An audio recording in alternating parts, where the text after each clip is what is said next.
All right, look to the person on your left and say, I'm glad you're here. Okay, now you look back at them and say, you need help. All right, and then give them an awkward look and say, why are you talking to me right now? No, it's true. I'm going to get a little help with the slides here. If I could go to the next slide. I'm not sure what happened to the clicker. It kind of ran out of batteries or something. But there's like this bin circle of bad news. I've got this podcast that you guys can go to. I was supposed to show up in this 1985 Prevost motor coach because why not ride in style? And what I'm in the process of doing is going to second home markets all over the country and podcasting with people to find out what's going on in your market. What is the second home market going on? What is the ADR in your market, the average daily rate? Is it going up? Is it going down? Because I built my business on the ground by being face-to-face with somebody. Here's our podcast. You can go to it. And if you really are interested in what's going on in the trajectory of the market, go download episode 3 where I talked to Amy Highnote. She is an industry expert, and this will give you an indication of where the industry is going. But things don't really work out as planned, do they? Because Chris and I got here, and we got a phone call that actually we came out here 2 months ago to check out this bus. And we were so excited to travel the country. We get in the bus and we drive it 8 miles and it breaks down. And we managed to kind of putter it back to, I paid $100,000 for this bus and it breaks down after the first 8 miles. We get it back to the shop and my phone rings, and this is really kind of odd not to get too personal, but my phone rings and it's one of the agents in my office, and he goes, Jeramie, he goes, I just felt really called. He had no idea what was going on. He said, I really feel called and impressed that you need to pray for favor and peace right now. And I was like, wow, that's pretty cool. So we did. Chris and I began to pray for peace and favor. And long story short, we came back out here again. The bus broke down again, so we can't get back home. But we got a call from the gentleman who sold us the bus. We bought this bus 2 months ago. We get a call from the gentleman who sold us this bus, and he says, Jeramie, I've heard about your struggles. I've heard about what's going on. I'm going to send this bus to the best Prevost dealer, and I'm going to pay for all the repairs, even if we got to break the engine down and build it back up again. Come on. That's favor. That's pretty awesome stuff. And I feel like this is my vessel to go out and really talk to people in the world who are struggling and preparing for this market shift, to just say, hey, God loves you and don't give up. So who's got the clicker? Can I go to the next slide? All right. This is my beautiful family right here. I had the wonderful privilege of starting my real estate business in 2008 in the worst real estate market in history. And I realized that I had to adopt the philosophy that I am relentlessly passionate about that which I know I can accomplish. Because I was born in this shift, right? I did what I had to do in order to feed these guys. And so what I did is I adopted the mentality that the sky is not falling, that money is not rare, that I'll be able to attack this industry. And so I began to become learning-based, and I began to look around at who was buying at that time. Because in 2008, I worked with buyers. I only had 4 buyers that year. My wife was pregnant with one of these kids, and one of them was on the ground already. There was literally no hope. But I adopted that philosophy that I'm relentlessly, able to succeed in the pursuit of that which I know I can accomplish. And I started training real estate agents. I started training real estate investors. I started watching at who was buying. Branson, Missouri, there's 9 million people that come there per year. And a lot of them wanted to buy a second home, and I began to show them, this was before Airbnb existed, I began to show them how they could buy a much bigger property than they had intended to buy. They had come to Branson, they had only had $65,000 to buy a 2-bedroom, 2-bath condo. And they said they were going to fit their whole family in there. I'm like, how many people have you got in your family? And they're like, 16. And I'm like, whoa, you must be a close family. And they're like, yeah, it's okay, we've got air mattresses. I'm like, have you ever slept on an air mattress?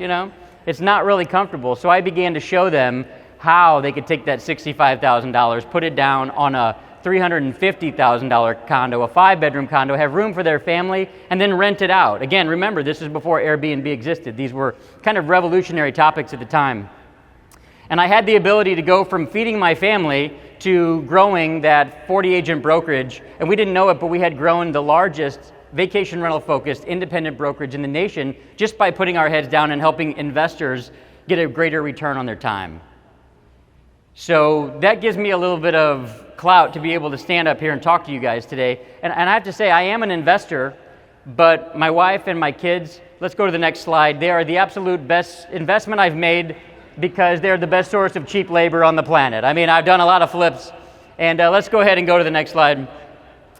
And I'll tell you what, the mindset came to me as I was, this is my book, I was able to take the same 50 questions that I was asked over and over again by investors, and I was able to scale my business by creating this system. So these are the same 50 questions that I would get asked over and over again. You can buy the book on that link. You can go to Amazon. You don't have to buy it at all, but it's an easy guide to getting you started in the business. And I'll tell you a super quick story from it. It was back in 2008 when I was really struggling to try to figure things out. I had that knot in my stomach, that I knew I had to succeed, but I hadn't succeeded yet. I'm driving my daughter to kindergarten, and that year, that kindergarten teacher had created a system of discipline where they give the kids a certain number of points at the beginning of the year, and they would take them away if the kids would act up. And so she had lost a point. She had acted up, and she had kind of lost a point, and we're driving her to school. And I thought this was a great opportunity as a dad to kind of, talk about consequences in life, That's right, honey. Like, if I drive this car too fast, I'll get pulled over and I'll get a ticket. And she's like, well, what happens if you get a ticket? And I said, well, Daddy's going to have to hire the best lawyer in town and get it fixed, and that's going to cost a lot of money. And she's like, Dad, that's not the same thing. She said, money is not rare. She goes, if you need more money, you can always go make more money. If I lose a point, I can never, ever, ever get it back. And that changed my mindset completely. And that's when I realized that money is not rare. Whatever it is that you think is rare in your life is not rare except time. And I'm here today to help you get a greater return on that. You guys want to learn something about the short-term rental biz? Okay. All right, let's go ahead and go to the next slide. Oh, hey, book titles are hard. Back before Airbnb existed, nobody knew about this industry. So here's a few book titles that didn't make it. How I Made Money Meeting Strangers Online. All right, when I say survey says, you go, all right, next slide. Okay, next slide. The next one was Bedroom Bucks. Turn your mattress into cash. But survey says, okay, let's go to the next slide. All right, and the next one. Okay, here's my promise to you today, everybody.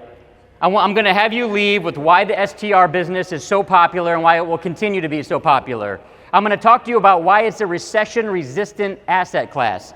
I'm going to talk to you how to use investors right now. Since you're all real estate agents, it's more important to me to train you not how to go buy Airbnbs right now, but how to bring investors into your database so that you can turn around and sell them. Now, I can promise you, if you do go buy one, you're going to have way more clout.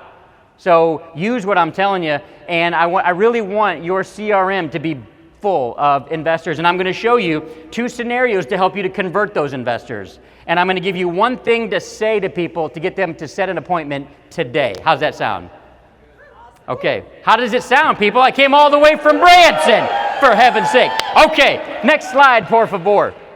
Okay, so this here is my napkin pitch. So she asked the question earlier, how many of you own vacation rentals? Let's see it again. Okay, how many of you go on vacation? Okay, so look around. You're already using the product. I'm going to show you how to monetize the product. So the first thing that we're going to do is we're going to talk about the difference between the long-term rental business and the short-term rental business, because this is going to be the first best way to show you the power behind this investment type. Are you ready? Okay, next slide. So on one side, what you're going to do on a napkin is you're going to draw a big T. At the top on the left-hand side, you're going to draw LTR. And let's just talk about that business model for a second. A long-term rental, say a 3-bedroom, 2-bath, and I'm just using kind of generic numbers that would, kind of work for most markets. $1,900 a month times 12 months is $22,800. That's a pretty good amount of money, right? Yeah, I mean, I would take it. I would take it. Now go to the next slide if you don't mind. On a short-term rental, 1 season, at $300 a night times $165 a night, which is what most of my investor clients are getting, is $49,500. Let's go to the next slide so you can see the side-by-side. This is the biggest aha that you can help people have in the short-term rental business as you're training people, helping them understand in a very conversational way the power of the cash flow here. And then here's another thing that we need to mention. How many of us operate our long-term rental businesses on a 0% on a 0% vacancy rate? I mean, none of us do. The vacancy rate was invented to give us more accurate numbers, so that 22,000 isn't even the most accurate number. It's the most you can possibly get. In addition to that, you're praying to God that you've got somebody in your house for 365 days out of the year, aren't you? But let me tell you, the worst thing you could possibly do for your property is put a human being in the property for 365 days of the year. Because these human beings have animals. And because these human beings have friends that just got out of jail, that are trying to operate a tattoo parlor out of the living room. And when you try to go collect rent from them, they chase you off with a baseball bat. Ask me how I know this. I had to evict my wife's cousin from our own condo, for heaven's sake. But on the short-term rental business, this is operating on a 60% vacancy rate, y'all. The people that we coach get over 200 nights out of the year, so this isn't even the most money you can get. When you operate your business at the highest level, you can get over 200 nights a year, depending on your market, depending on how many peak season nights there are and off-peak nights there are. You can use this property for charitable purposes. You can give it away. You can use it yourself. There is so much variety and ability to use this property. The number one reason why millennials are buying short-term rentals right now is because they want to be able to use it themselves. Because none of us have fun with our 401k. Go take it out to dinner tonight and see how well it does for you. Next slide, por favor. Oh yeah, survey says. All right, next slide. Here's some other benefits. With short-term rentals, your rent is paid up front. You're no longer chasing late rent anymore. You've got happy renters. We literally have had people call us and say, wow, thank you for letting us stay here. This place is amazing. How many of you own long-term rentals? Have you ever had anybody call you and tell you that? More cash flow and more days a year to earn. Next slide. This is for real. This is the condo that I had to evict my wife's cousin out of. This is in 2011. This is our Schedule E. This is our literal income from the property, $4,200. Go to the next slide. Once we converted it to a short-term rental, it was $21,700. I mean, I am literally using this. Let's blow through these next slides here. The next one is, I finally was able to buy that Ford F-150 I've always wanted to buy. Come on. That's right. I'm from the Midwest. I drive a Ford, and I'm proud of it. All right, next one. That's my wife. She's always wanted to go to Colorado. I had never been. On my 40th birthday, we took her to Colorado, and it was amazing. Next slide. I got to go to Comic-Cons and meet my hero, Lou Ferrigno, man. This guy, 5-time Mr. Olympia, an awesome dude. He charged me $20 for that picture, by the way. What a jerk. All right, next picture. Okay, so here's something that I want to do for you for free today. Just for listening to me. Thanks for sticking around by the end of the day, by the way. If you go to bransonstrguide.com, I'm going to give you a video of that napkin pitch so that you don't have to memorize it. You can just watch that video over and over again. And I'm also going to give you 2 more free videos. One of them is why short-term rentals now, and another one is just kind of a free intro to the short-term rental biz, so in case there's things that you want to know, or in case you want to sit down and learn these and begin to talk to your investor clients about why the industry is so successful, because the first thing you guys have to do is you have to learn the industry. You have to learn to sell somebody on this industry. And then you have to learn to sell them on your town. And then you have to learn to sell them on the property. And you've got to get good at numbers. And then it helps if you can direct them to resources on how to manage it and be more successful. Why is that important?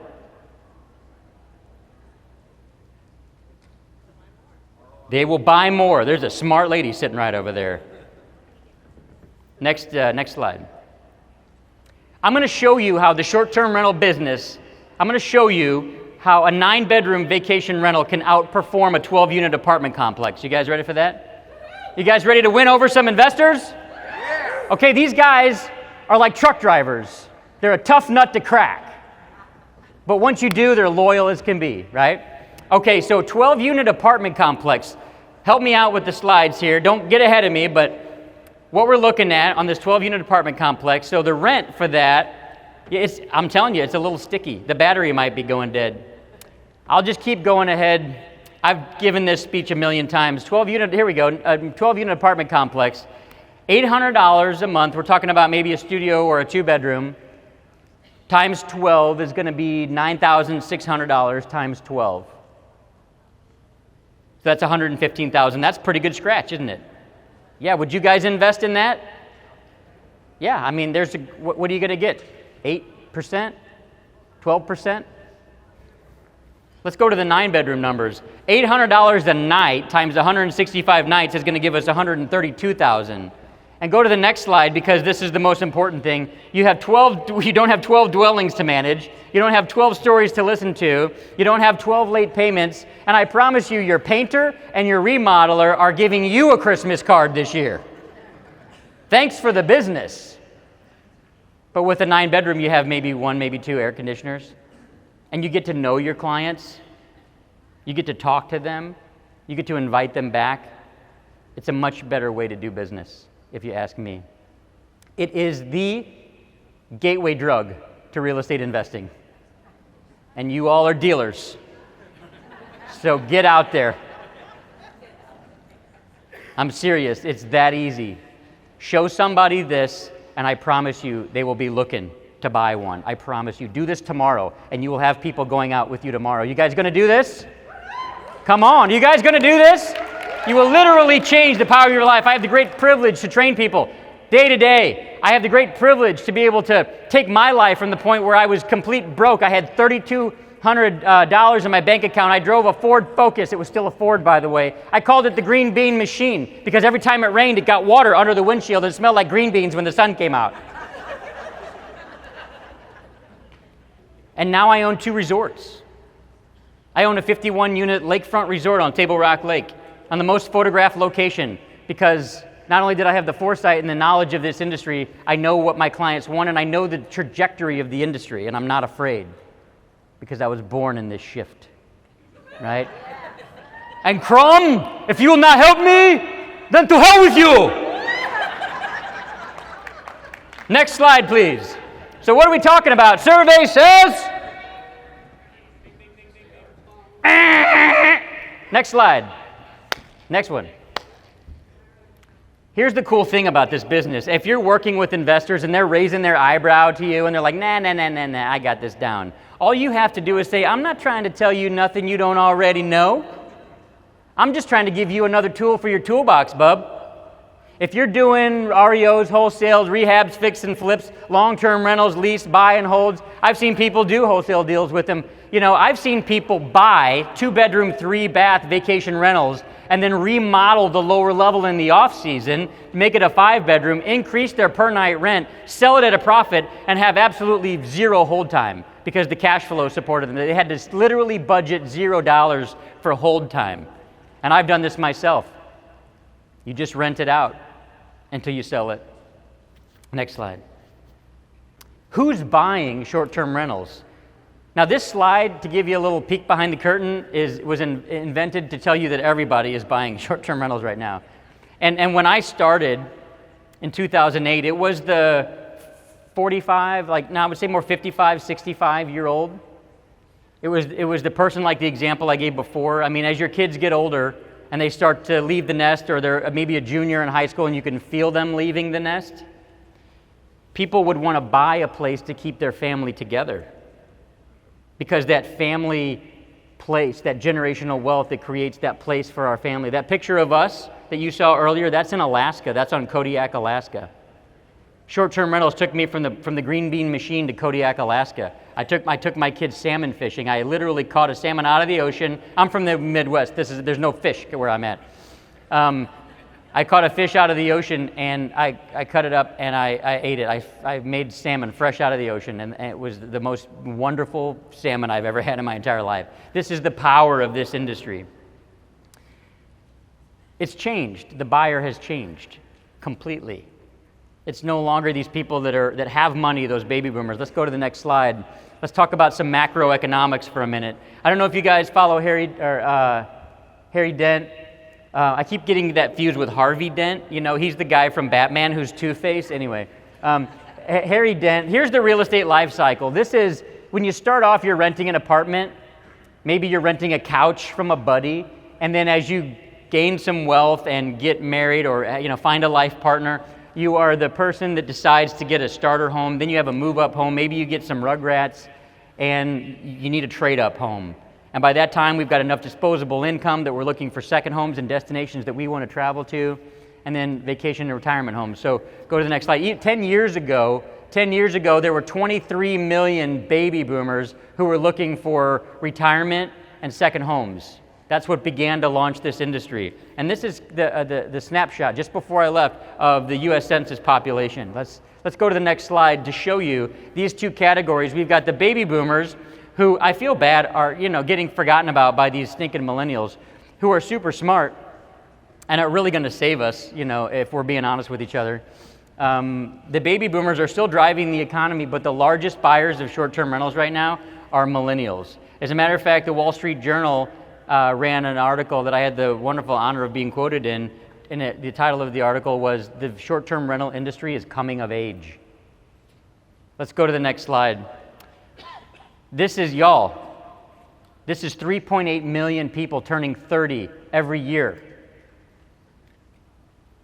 We're looking at the best economy for the next 25 years that we're all ever going to see. There might be some short-term challenges because of the money supply, but let's keep an optimistic outlook, and let's not buy into the mentality that the sky is falling. Let's buy into the mentality that these people are having babies, and babies cost money. Old people don't do nothing for the economy. It's the young folks that do, right? It's the bottles, it's the diapers, it's all that. And it's the homes that they buy. It's the places for their family that they need to go. Hey, y'all have kids, and then you didn't go on vacation that year, and those kids go back to school, and everybody's like, oh, where'd you go on vacation? And your kids are like, I don't know, my mom and dad work all the time. I don't know. You got to take your kids on vacation. They're really good at getting you to go.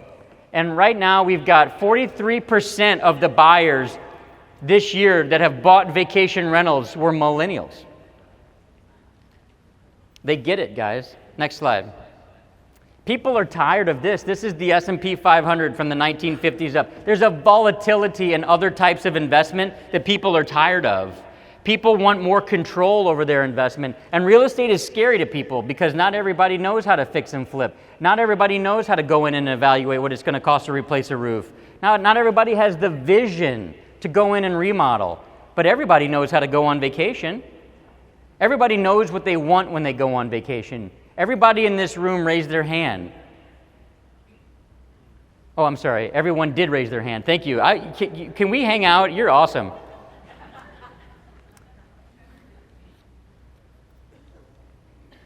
It's happening. We're in a place right now where everybody knows what they want. It's the easiest type of real estate investment to get into. So I would encourage you to learn more about it. Next slide. People are tired of this. Looking out their hotel room and seeing this. This is why this industry broke out in the worst real estate market in history. This is why this industry is recession-resistant. It's because people can pool their resources. You're not staying in a hotel room. You don't have to go to the bathroom to get a cup of coffee. You've got a kitchen.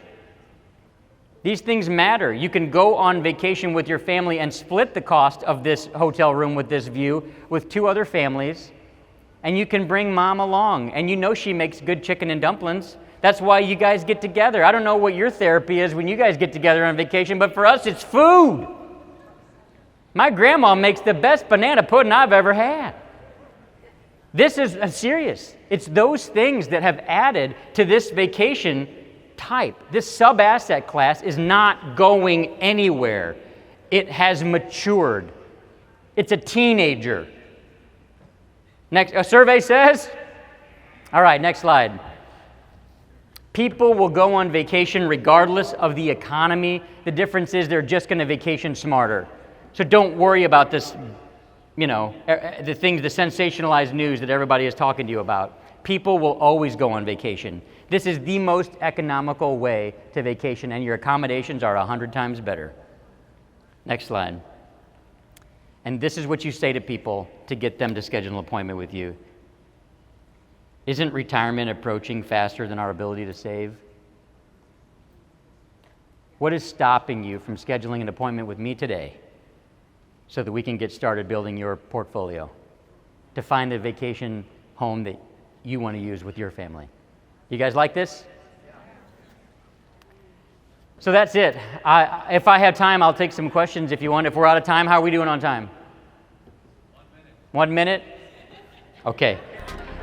Come find me in the back afterwards. I'll be right back there. Thank you for letting me share, everybody. I appreciate you very much. Thank you.